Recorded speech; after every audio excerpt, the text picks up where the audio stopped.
escravos, minha filha. Sua avó era escrava quando tinha sua idade, mas um dia ela fugiu.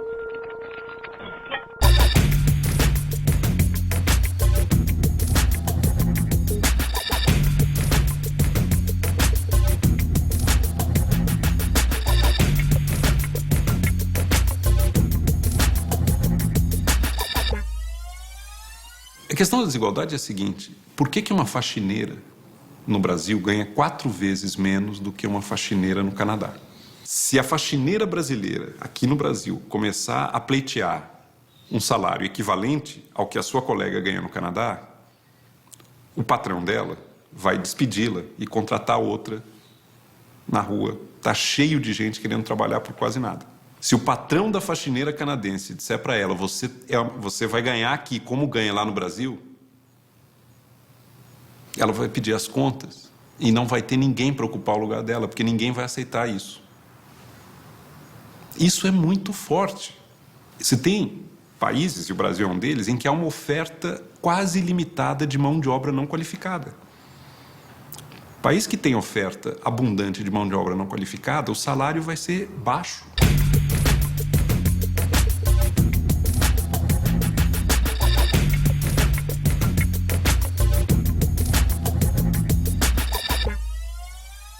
É de um descaso secular, de séculos e séculos com o capital humano, com formação de competências, habilidades, capacitação. O Estado brasileiro nunca teve o primado da vida. O Estado sempre foi mais importante para os grupos particulares que o administram e que são beneficiários diretos. O Estado sempre foi mais importante para os seus interesses, seja, digamos, para manter a sua burocracia própria. Mas a população brasileira, o Estado brasileiro nunca se preocupou em conformar uma nação brasileira. A temporalidade do Estado ela é completamente diferente da temporalidade do mercado. O mercado, necessariamente, as instituições privadas, elas precisam levar em consideração o lucro, senão as instituições elas fracassam. Enquanto que o Estado está comprometido à manutenção da vida dos seus cidadãos no longo prazo. Então, no momento que o Estado acaba mimetizando o mercado, ele está abrindo mão da garantia da sobrevivência dos seus cidadãos no longo prazo e na história.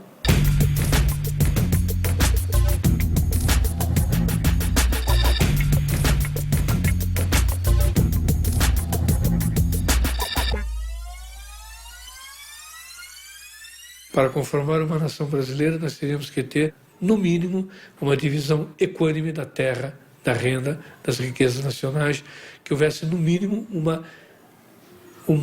um equilíbrio de igualdade, um equilíbrio de acesso às igualdades. Não se esqueçam, senhores, que no Haiti os negros expulsaram as tropas de Napoleão.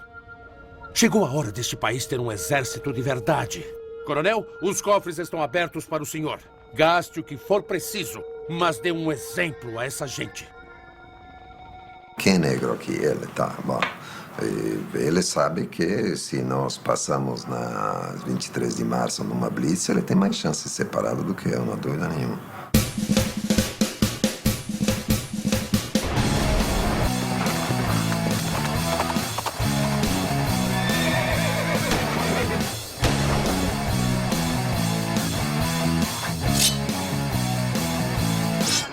Claro que não tem democracia racial no Brasil. Foi uma imagem que, enfim, foi sendo criada e que nós acabamos acreditando nela, mas não é verdadeira, né? Democracia racial é uma piada inventada pelas elites, mas... não, essa é uma piada de mau gosto inventada pelas elites. Primeiro começando na minha primeira infância, digamos, meus amiguinhos lá da rua brincando. E aí, pinchain, torrão, torresmo, sabe? Pinche, né? Sarará, tal. Chega na escola, todas as ilustrações que você tem, sempre loirinho dos olhos azuis, né? Os heróis brasileiros, como Cabral, Caninha, tal, sempre aquele padrão europeu, né? Então a história do Brasil sempre contada pelo invasor. As novelas, a Doriana, aquela família feliz, né? Então eu falava, puta, eu sofro assim por, né? Eu não tinha uma educação cultural, chegava em casa, minha mãe banguela, negra, fedida, bêbada, né, meu? Então eu me sentia inferior por causa disso, né? Eu só fui conseguir me sentir a Xuxa, que a minha frustração era porque eu não era igual a Xuxa, Quando eu dei o primeiro pega, o primeiro abaforada, o primeiro 2. Pobreza tem cor no Brasil. O corte de classe coincide com o corte de cor, de origem, de etnia. Não pode ser coincidência. Ah, não, mas existe uma classe média negra. Sim, existe. Mas existe uma classe média negra que não chega a 5% da população negra. 70% da população negra não é nem classe média. A cada 4 pessoas mortas pela polícia, 3 são negros. Nas universidades brasileiras, apenas 2% dos alunos são negros. A cada 4 horas... E se você tem um preto pobre e um branco pobre, o branco pobre terá vantagem numa seleção de emprego. Assim, não é uma hipótese, é um fato. A gente testemunha isso, a gente tem dados estatísticos que comprovam isso. De vez em quando você encontra alguém que fala, você conhece fulano e tal? Eu conheço. Aquele é um negro de alma branca. De vez em quando você encontra isso, ou seja, isso está embutido na massa encefálica do povo brasileiro. Se antes a gente saía da senzala e ia a pé para Casa Grande trabalhar, agora a gente pega o busão e vai para Casa Grande trabalhar. Entendeu? O centro é a Paulista, a Berrini, é a emancipação da Casa Grande. A gente vem para nossas cidades dormitórios, que é onde a gente dorme, e deixa o suor todinho lá, mano. Há quantos anos a gente está fazendo isso?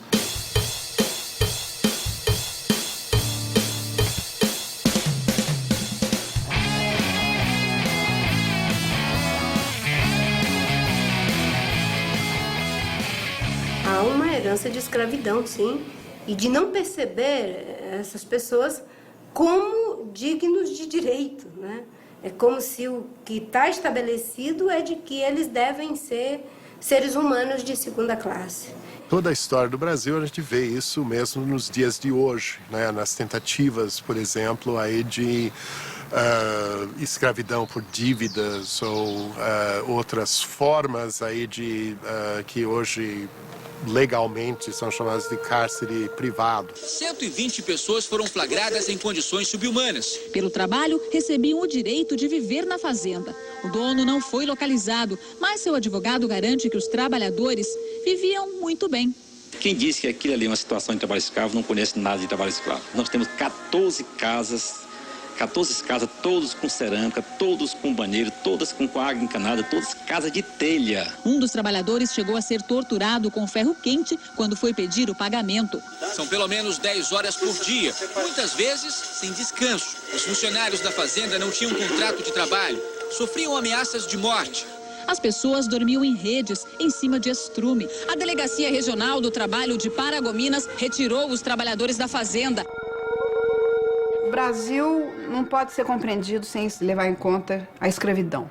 A vida, né, desse território, a economia desse território não podia existir sem escravidão. Bem, o negócio do Brasil era o comércio. E o principal comércio que sustenta a produção de mercadorias que interessam a esse comércio é a escravidão. Aquela ideia de que houve escravos negros porque os indígenas não se adaptavam ao trabalho, né, que a gente lê nos manuais, às vezes ainda lê.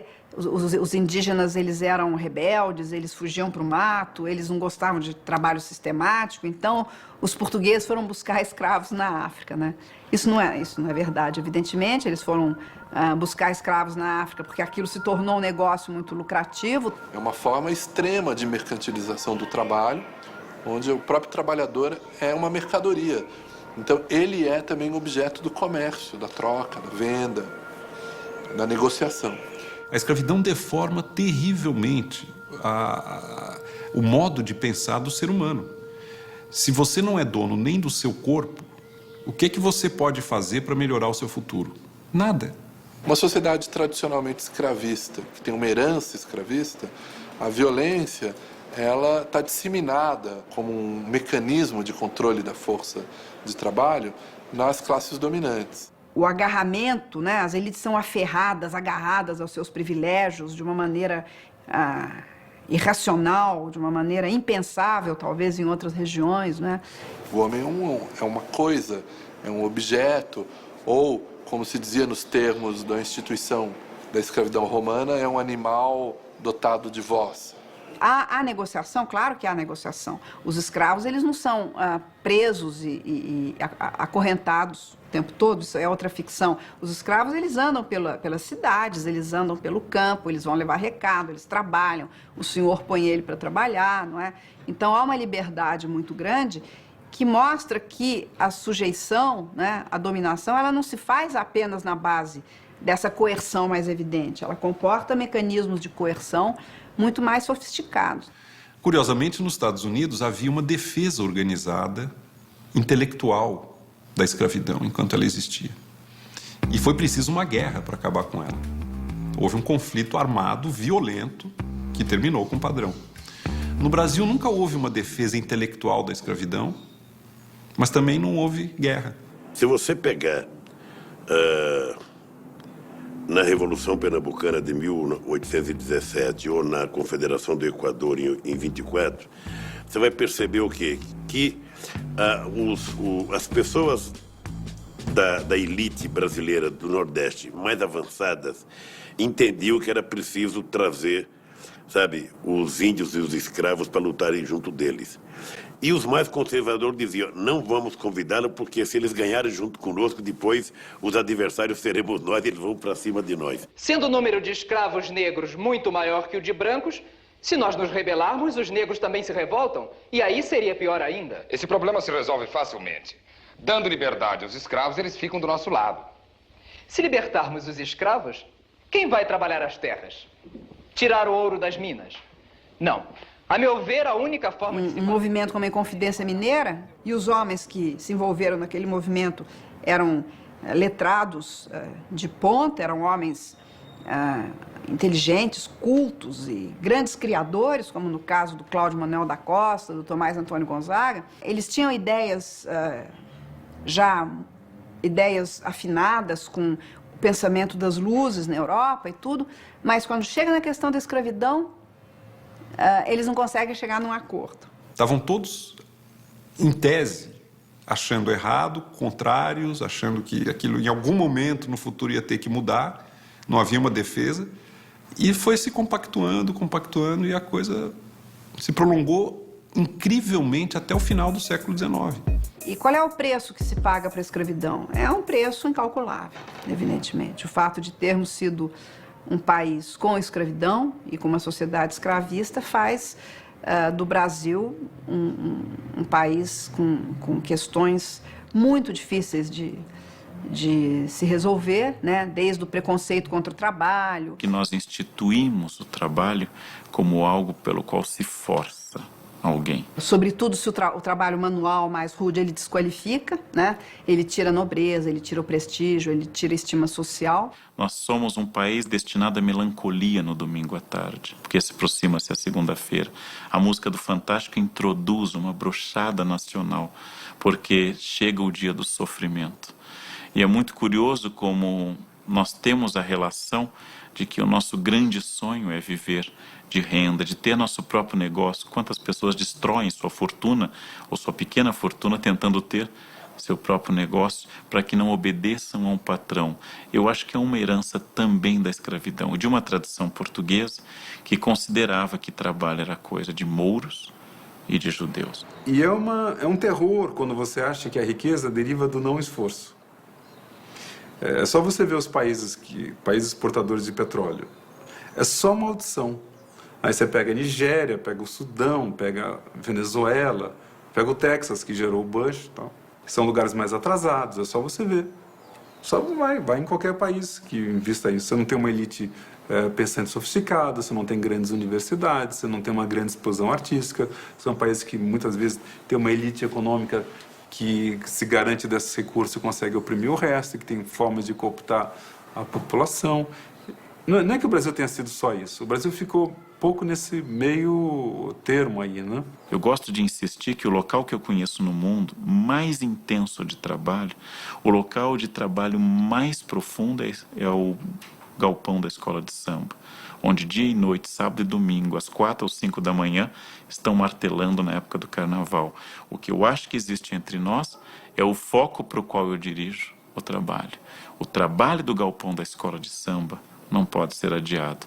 É possível que a pintura do meu barraco possa. Se você comparar o Brasil com os Estados Unidos, você vai ver que lá também teve escravidão. Mas já nos primeiros textos dos fundadores americanos, havia algumas ideias como se não investir em educação, aqui a gente não vai prosperar. Você tinha uma ideia de que aquilo era uma ignomínia, mas que você tinha que vencer. No Brasil, não. Eles foram exilados da terra, do meio rural para as cidades. Nas cidades, eles assumiram uma semi-escravidão. Viraram empregados domésticos, faxineiros, assumiram, digamos, a parte de serviços que os brancos já não faziam mais. Por que essa mesa não está arrumada? Ainda tô passando. Cala a boca! Preta, vagabunda inútil. Deram-te liberdade, mas esqueceram de te dar inteligência. Vamos, mexa-se! Eu tô de olho, hein? A exclusão era uma lógica brasileira. Você não teve nas lutas brasileiras questões que eram fundamentais para você garantir uma autonomia da população. Não fazia parte, quando se libertaram os escravos, você melhorar as escolas. Isso aí não fazia parte do imaginário. Não fazia parte até hoje, a educação não faz parte da agenda do brasileiro. Os americanos universalizaram o ensino fundamental na década de 90 do século XIX. O Brasil comemorou a universalização do ensino fundamental na década de 90 do século XX. Nós acumulamos um século de atraso num passo elementar da vida civilizada, que é o acesso universal ao ensino fundamental. E ainda foi comemorado aqui. Não é uma coisa para comemorar, é uma coisa para se morrer de vergonha. É só pegar a última eleição municipal, quando o Ibope fez uma pesquisa, que era a quinta preocupação do brasileiro, e apenas 1% iria decidir seu voto pela qualidade das escolas públicas. Os políticos brasileiros preferem obras de curtíssimo prazo, túneis, viadutos, coisas que aparecem no mandato. Olha, maior perversidade do que isso para você determinar uma qualidade de um país é impossível, porque sem educação você não tem pessoas livres, nem autônomas, e nem capacidade das pessoas serem iguais, ou terem iguais potencialidades. Todas as pessoas têm capacidades e potencialidades, o que elas não têm são as oportunidades. E é preciso criar as oportunidades para que as pessoas desenvolvam suas capacidades, suas potencialidades. O Brasil tem problemas muito sérios em tudo que diz respeito a transferir recursos do presente para o futuro. Planejamento de longo prazo, acumulação de capital, instituições. Isso aparece de diferentes maneiras. Nós estamos no século XXI, não tem saneamento básico para metade dos domicílios no Brasil. Saneamento básico requer ação de longo prazo. Transporte coletivo, por que não tem metrô? Também. É um capital muito lento, de retorno muito lento, exige muito planejamento de longo prazo. Então, a perversidade brasileira era muito mais sutil. Ela não é aquela perversidade clara. Talvez seja até melhor aquele racismo americano claro do que esse nosso racismo que você não percebe. Mas onde você percebe as coisas? Você percebe nessas sutilezas. É um absurdo, por exemplo, os prédios no Brasil que ainda se constrói com elevador de serviço e elevador social. Não? Isso é uma reprodução da sociedade escravocrata. A classe média brasileira aceita que uma pessoa te faça comida, que o alimento é uma coisa sagrada, né? Mas não aceita que ela apareça em público no mesmo elevador contigo. Isso é uma estupidez, né? Mas revela a natureza ideológica da classe dominante brasileira.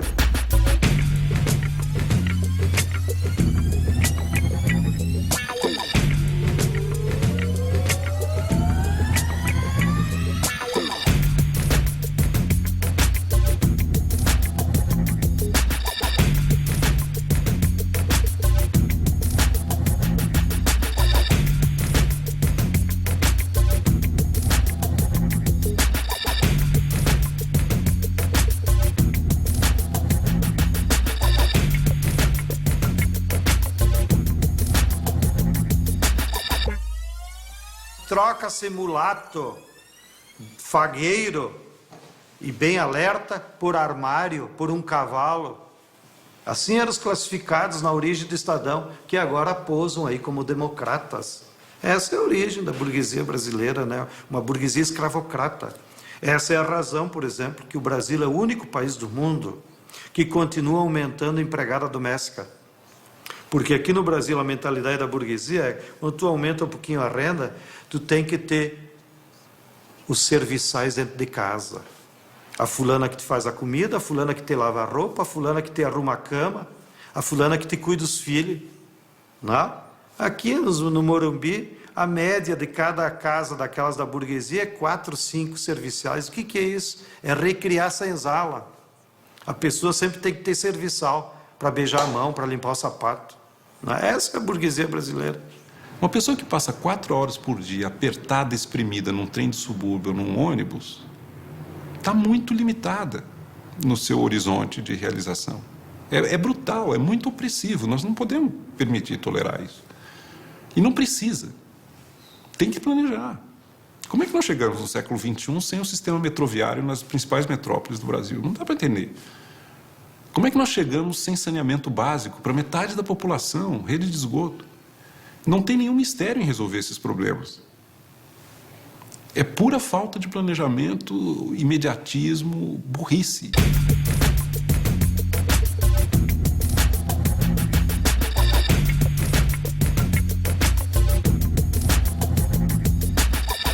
Que às vezes as pessoas me falam assim, porra, eu quero ajudar, como é que eu faço? E aí eu falo assim, você quer ajudar mesmo? Ah, quero.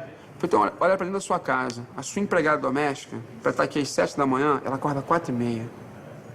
E ela volta para casa dela às 10 da noite. Ela chega às 10 da noite porque o transporte, o local onde ela mora é muito distante.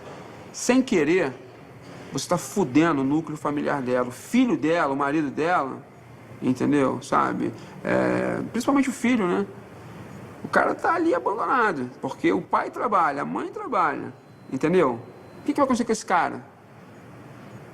Entendeu? Então, quando a gente fala, a gente tem que tentar ser claro para as pessoas do outro lado falar, puta, não é isso que eu pensava dos caras, meu. Os caras trocam ideia, lança livro, faz filme, sabe? Os caras tá trabalhando, tá limpando minha casa, tá dirigindo meu carro e estamos chamando os caras de bandido. Você vem aqui 4 horas da manhã, os busão lotados de trabalhador saindo pro centro, é tudo bandido? Bandido não pega busão lotado, não, mano. Em tempo de guerra, a primeira vítima é a verdade e os corações e mentes são conquistados para a mentira, né? Quer dizer, sempre se cria um inimigo, né? O inimigo ele é brandido perante as pessoas, o inimigo, quer dizer, a favela virou uma espécie de território criminoso, ameaçador, de lá saem expedições vingativas e punitivas contra os brancos, contra os bem-nascidos e contra os bens situados na pirâmide social. A favela é quase que um depósito de lixo social e étnico. A gente é o quarto de despejo, que nem diz a Maria Carolina. A gente é o quarto de despejo do Brasil. Então, se isso é verdade, se as favelas são esses redutos maciços de criminosos, então Rio de Janeiro tem 2 milhões de criminosos em suas favelas, São Paulo tem 3 milhões de criminosos em suas favelas, Belo Horizonte tem 300 mil criminosos em suas favelas, Recife tem 500 mil criminosos. Não é verdade. Eu te pergunto, se você fosse um cara negro e todo dia um cara chegasse na sua porta e você estivesse na sua porta da sua casa, todo dia o cara chegasse e falou, mano, tem maconha pra vender? Você não. Tem maconha pra vender? Não. Tem maconha pra vender? Um dia você fala, pô, acho que eu vou vender maconha, mano. É conscientemente, são anos falando que a gente é marginal, que o cara da favela é marginal, que o cara da favela é bandido. Imagina isso na cabeça de um moleque de 12 anos que tá procurando trampo hoje. Ah, mano, achei trampo na padaria, eu vou virar bandido. Certa vez eu li um artigo numa revista de circulação nacional que dizia que o problema do Brasil não é a elite, é a falta de elite. Porque nós temos vou ser generosa aqui, uma oligarquia que não pensa estrategicamente os interesses do país. E a elite, ela não pode ser confundida com quem tem posses econômicas. A elite pode ser o Chico Mendes. Eu acho que o Chico Mendes fazia parte da elite desse país.